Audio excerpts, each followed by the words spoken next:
Welcome, fellow history buffs and whiskey enthusiasts, to a journey through the spirited past of American leadership. Today, we're uncorking a fascinating chapter where the amber liquid of whiskey meets the highest office in the land.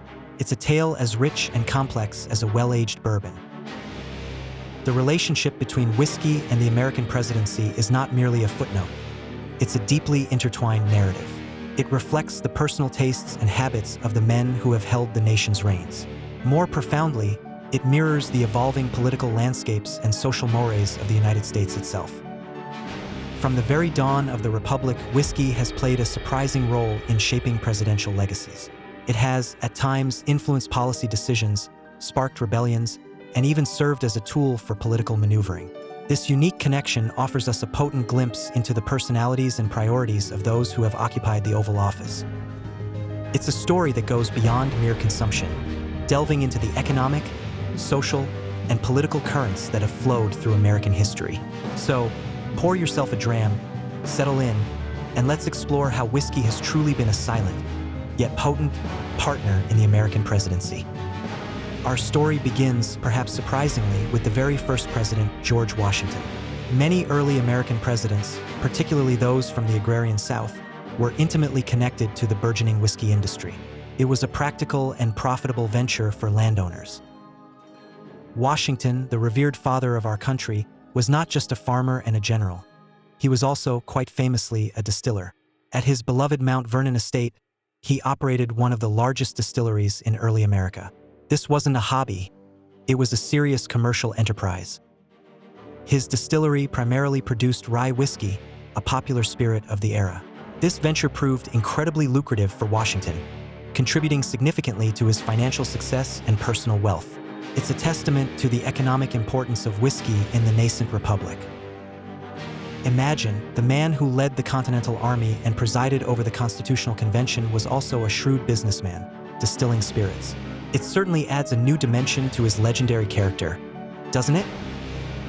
Moving forward, we find another iconic figure, Andrew Jackson, who understood the power of whiskey in a different way. Old Hickory, known for his populist appeal, was certainly no stranger to a good drink. He often used whiskey as a social lubricant and a political tool. Jackson frequently employed whiskey to connect with voters, especially on the frontier. Sharing a drink was a common way to build rapport and solidify his political base, demonstrating a down-to-earth relatability that resonated with the common man. It was a handshake and a shot all rolled into one. However, whiskey's role in early America wasn't always so convivial. It was also the spark for one of the young nation's first major challenges, the Whiskey Rebellion. This was a significant tax revolt, a fiery protest against the federal government's excise tax on distilled spirits. The rebellion, which saw farmers in western Pennsylvania rise up, highlighted whiskey's immense economic and social importance in early American life. For many, distilling surplus grain into whiskey was their primary means of transportable income. It was their liquid gold. This dramatic episode also underscored the immense challenges faced by the nascent federal government in asserting its authority and collecting revenue. President Washington himself had to lead troops to quell the uprising, a stark reminder of whiskey's powerful influence on the nation's early stability. As the nation matured, so too did its relationship with alcohol, and presidential attitudes began to diverge. Some presidents were known for their undeniable fondness for whiskey, embracing it as part of their personal and public lives. Ulysses S. Grant, for instance, was famously associated with his love for the spirit. Grant's affinity for whiskey was well known, even becoming the subject of political jabs and anecdotes during his time. Yet, his military genius and presidential leadership often overshadowed any personal habits. He was a man who enjoyed his drink, and that was simply part of his persona.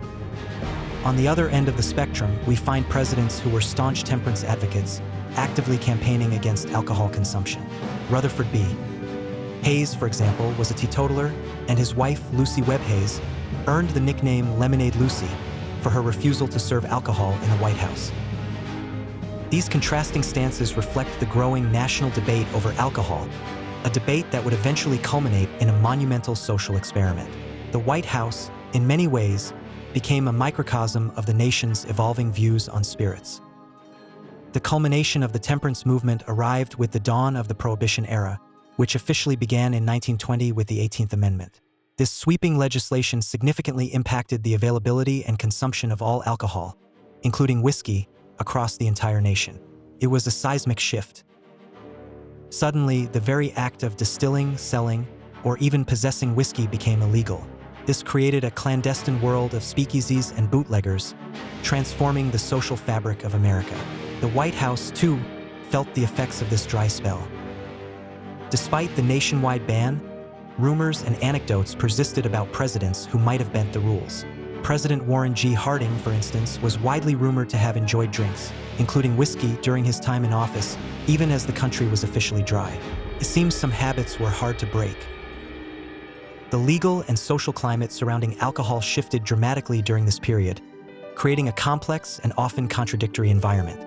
Prohibition ultimately failed, but its impact on American culture, and indeed on the presidential relationship with whiskey, was profound and lasting. It forced a reevaluation of alcohol's place in society. In recent times, the relationship between presidents and whiskey has evolved into a more nuanced and often public acknowledgement. It's less about clandestine consumption and more about projecting an image of approachability. The days of Lemonade Lucy are long past. Lyndon B. Johnson, for example, was famously known for his love of bourbon. He reportedly enjoyed driving around his Texas ranch with a glass of his favorite spirit, even offering it to guests. This wasn't hidden. It was part of his larger-than-life Texan persona. More recently, figures like Barack Obama have been open about their occasional enjoyment of a drink. Obama has been seen sharing beers and, on occasion, discussing his preference for certain spirits. This casual acknowledgement helps to humanize the office. This association with whiskey, or indeed any alcoholic beverage, often helps presidents connect with the public. It projects an image of approachability and relatability, suggesting that even the most powerful person in the world enjoys a simple pleasure like a good drink. It's a way of saying, "I'm just like you." It's a far cry from the secretive sips of the Prohibition era or the grand distilleries of the Founding Fathers. Today, a president's choice of drink can be a subtle nod to regional identity, a gesture of camaraderie, or simply a personal preference shared openly with the world. From George Washington's lucrative distillery to the clandestine sips of Prohibition, and finally to the open acknowledgments of modern leaders, whiskey has truly been a constant, if sometimes controversial, companion to the American presidency. It's a story that reflects the nation's journey. This historical overview reveals more than just personal preferences. It illuminates the economic realities, political struggles, and social transformations that have shaped the United States. Whiskey, in its own way, has been a silent witness to history. It reminds us that even the most powerful figures are human, with their own tastes, habits, and challenges. The story of whiskey and the American presidency is a testament to the enduring spirit of both the nation and its leaders. So, the next time you raise a glass of your favorite whiskey, perhaps take a moment to reflect on its surprising and significant role in the annals of American history. Here's to the presidents, the distillers, and the enduring legacy of a truly American spirit. Cheers.